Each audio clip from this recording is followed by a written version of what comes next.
Oh, and you know, I love Milwaukee. I was the one that picked Milwaukee, I have to tell you. I was the one that picked it. These lying people that they say, oh, he doesn't like Milwaukee. I love Milwaukee. I said, you got to fix the crime. We all know that. You got to make sure the election's honest.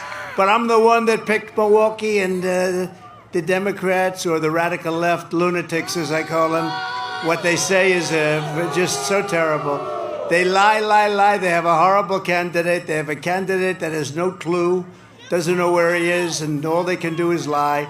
I love it. I'm the one that picked Milwaukee. Right off the bat, it is Donald Trump on the defensive as he has to clean up his own mess. Because just days ago, it was reported that Trump called Milwaukee a, quote, horrible city, which is, less than ideal, not only because Wisconsin is a swing state and very important in this upcoming election, but the Republican National Convention is quite literally in Milwaukee.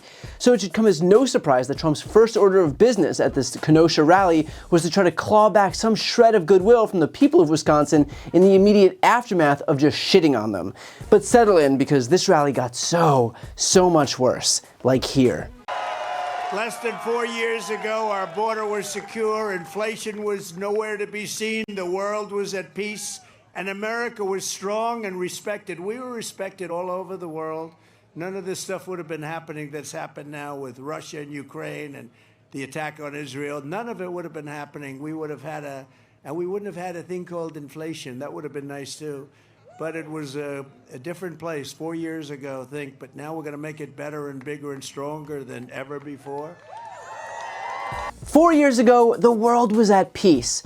4 years ago, in June of 2020, the world was in the throes of a historic, deadly, raging pandemic. 4 years ago, we were storing bodies in freezer trucks. 4 years ago, people were being buried in mass graves. 4 years ago, the ICUs were full. When this guy says that the world was at peace, I really don't want to see what he thinks chaos looks like. Joe and his handlers are insisting he's sharper than ever, and they say the videos of Crooked Joe shuffling around are clean fakes. You know what a clean fake is?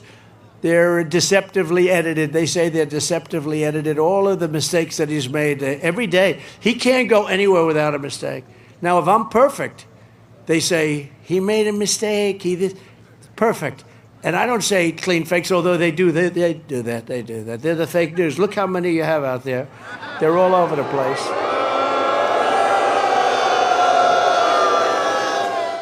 Oh, nothing. Just Donald Trump trying to claim that Biden is in cognitive decline by calling cheap fakes clean fakes. Not to be too petty here, but if you're going to criticize someone and claim that they're stupid, maybe at least have a modicum of a clue what you're talking about.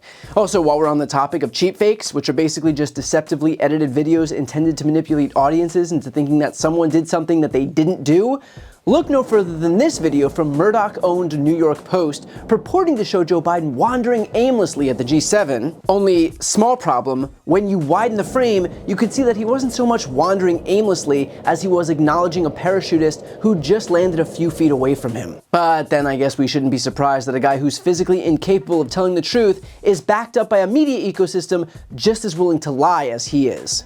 He's going to be so pumped up. He's going to be pumped up.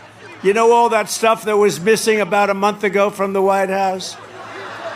What happened? Who left it? Somebody left it there. I wonder, let's see, somebody left a laptop in an office of a gentleman who was supposed to fix the laptop from hell. He never picked it up, and somebody didn't pick up hundreds of thousands of dollars worth of cocaine. I wonder who that could have been. I don't know. Actually, I think it was Joe.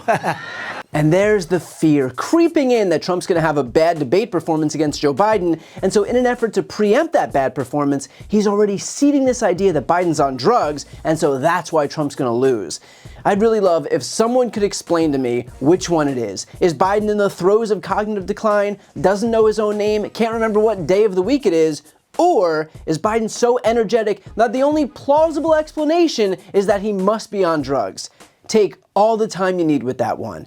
And just one more point on this. Here's David Pakman putting on a masterclass in how to deal with these Republicans who spout these talking points. Provigil, Adderall, I don't know, whatever. But he's on something that's amping him up because he's a different dude. Let's talk about Adderall and Provigil. Now we're in substance. Now we're getting into it, right, Will? Adderall and Ritalin They work 4 to 6 hours. The idea that Byron Donalds presented on your channel, that by the end of a 1-hour speech he's fading, not how Adderall and Ritalin work. And Adderall and Ritalin famously don't cover up cognitive decline. And when there is cognitive decline, can generate anxiety and more difficulty speaking. So Adderall, Ritalin wouldn't do what you're saying. So you're saying there's no drug that could be serving as a performance enhancer for Joe Biden in these situations. You're jumping ahead. Let me get through it. So Adderall and Ritalin wouldn't do what you're suggesting. Provigil has a 12 to 15 hour duration. So again, like Byron Donald goes, you can tell because it wears off at the end of an hour. It doesn't work that way. And also Provigil's effect on dementia is 0. So now let me turn it around to you. You tell me the drug. It's weird to say, I think there might be a drug. David, tell me which one it is. You tell me what drug would do what you're suggesting. Now, to be fair, okay, you've done two things there, okay, and we're shifting burdens of proof. But my burden of proof is not. You asserted drugs, and I'm asking you what drugs. I did not. Hold on, walk with me here. First, the Byron Donalds argument is a straw man with me because you specifically rebutted that it wears off. I never said that, and I don't think that undercuts or rebuts the idea that he could be on some type of performance enhancer. I also didn't make the affirmative statement that he is on performance enhancers. What I said to you is, you have contended that's absurd. Look at the guy. This is evidence of his cognitive abilities that he can rally for these big moments. What I'm telling you is my co-host or anybody else that says, or somebody sitting at the backyard barbecue says, he's injected on all kinds of things to amp him up for the debate is not an absurd supposition. I don't have to prove the affirmative on it. I just have to tell you, you rejecting it is the burden of proof. You can't reject, and I think you have a hard hill to climb to say, there's no way he's on anything like that. In order to say it's not an absurd suggestion, you have to at least plausibly bring a specific substance known to man that would do what is being alleged, which is it would take someone suffering from cognitive decline who struggles to even understand what he's saying and make them coherent in the way that it is being described. So the burden of proof is on those who say it's plausible to say, here's the list of drugs that could do it. And even here's one other thing before you jump in. I wouldn't expect you to come up with the right drug because yesterday morning, Dr. Ronnie Jackson on Fox News couldn't even propose what drug would do it. If the pill guy from Air Force One can't suggest it, I know you're not going to be able to. So the next time a Republican tries to claim that Biden must be on drugs, go ahead and ask them to reach into their extensive medical libraries and offer up the exact drug that only lasts the duration of a speech and also cures cognitive decline. Something tells me they might not feel so quick to diagnose people after that. Take a look at our inflation, our real inflation. They said it was 10 for the last couple of years cumulatively. You take a look at inflation, and if you add different categories, which they don't, I think our inflation is between 40 and 50%. They say it's at 22%. 22%'s a lot. That's record setting. But I think you could double it. Let them add the cost of interest. Let them add the cost of trying to buy a house. Nobody can buy a house anymore. The American dream is dead. The money they can't get, the interest rates through the roof. During my term, we had gasoline down to $1.87 a gallon. Now, I'm not saying that Trump doesn't understand the economy, but I am saying that he would 100% not pass a 9th grade economics test. No, inflation is not 40 to 50%. It's not even the 22% that he pretends is the official measure. Inflation is at 3%, which is exactly in line with the rest of the industrialized world, if not higher than other industrialized countries.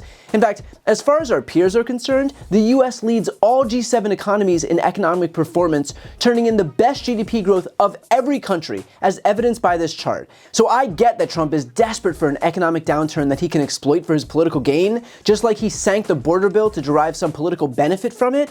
But unfortunately for Trump, Biden is overseeing a historically strong US economy and certainly the strongest economy in the world. And look, we could go on, but I think you get the point. And the point is that while the right-wing media ecosystem falls over itself to paint Joe Biden as being in the throes of cognitive decline, there is only one candidate who is so aggressively unhinged and whose brain may or may not be melting, and it's not the Democrat. So the next time you hear the usual drumbeat about Joe's mental state, ask yourself what they're trying to distract you from, because it's not too difficult to miss.